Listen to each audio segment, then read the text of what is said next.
সাবরুম থানার পুলিশের হাতে আটক এক পাকিস্তানি যুবক। ধৃত যুবকের নাম আয়ান আলম ওরফে আল আমিন। তার বয়স 25 বছর। তার জন্ম পাকিস্তানের করাচিতে। বৃহস্পতিবার বিকেলে তাকে সন্দেহজনকভাবে ঘোরাফেরা করতে দেখে সাবরুমের জলেফা এলাকার লোকজনদের সন্দেহ হয়। সাথে সাথে তাকে এলাকাবাসী আটক করে সাবরুম থানার পুলিশের হাতে তুলে দেয়। পুলিশ তাকে থানায় জিজ্ঞাসাবাদ চালায়। পুলিশের জিজ্ঞাসাবাদে সে জানায় তার জন্ম পাকিস্তানে, তার বাবার বাড়ি বাংলাদেশের ব্রাহ্মণবাড়িয়া জেলার মায়াপুরে। আনুমানিক 25 থেকে 30 বছর পূর্বে ভারতের উপর দিয়ে অবৈধভাবে পাকিস্তান চলে যায় তার বাবা মা। পাকিস্তানের করাচিতে জন্ম হয় আয়ানের। 2011 সালে আয়ানকে নিয়ে তার মা বাবা চলে যায় বাংলাদেশে, কিন্তু তার মা সহ তার আরও 4 ভাই এবং 4 বোন পাকিস্তান থেকে যায়। কিন্তু বাংলাদেশে থাকার পর পুনরায় বন্ধুদের সাথে আয়ান বাঁকা পথে পশ্চিমবঙ্গ সীমান্ত দিয়ে ভারতে আসে। কেরালাতে গিয়ে অবৈধ ভারতীয় পরিচয়পত্র দেখিয়ে সেখানে কাজ করতে থাকে। তারপর সে চলে যায় দিল্লিতে।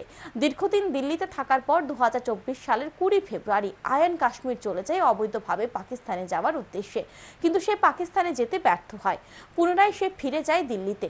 দিল্লি স্টেশনে নামার সাথে সাথে 2024 সালের 15 মার্চ দিল্লি স্পেশাল ব্রাঞ্চ তাকে আটক করে 1 মাস টানা জেরার পর 2024 সালের 15 এপ্রিল আয়ানকে ছেড়ে দেওয়া হয় এবং বাংলাদেশে ফিরে যাওয়ার জন্য বলা হয়। বাংলাদেশে যাওয়ার উদ্দেশ্য সে দিল্লি থেকে আগরতলায় পৌঁছায়। আগরতলা থেকে ট্রেনে করে আয়ান সাবরুমের উদ্দেশ্যে যায়। তারপর দালালদের কথা মতো আয়ান মনুবাজার স্টেশনে নামে। মনুবাজার জলেফা এলাকায় জনগণ আয়ানকে সন্দেহজনক আটক করে পুলিশের হাতে তুলে দেয়। সাবরুম মহকুমা পুলিশ আধিকারিক জানান, ধৃত আয়ানের বিরুদ্ধে সুনির্দিষ্ট ধারায় মামলা রুজু করা হয়েছে।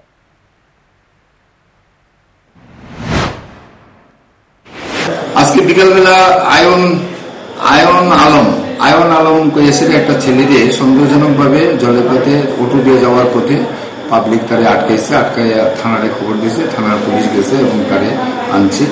তো প্রথমে বাংলাদেশ কইয়াছিলা, এক সময় এক এক কথা কয়, একবার কয় জন্ম পাকিস্তানে, তারপর আবার বাংলাদেশে। তো একটু সন্দেহ হয়েছে।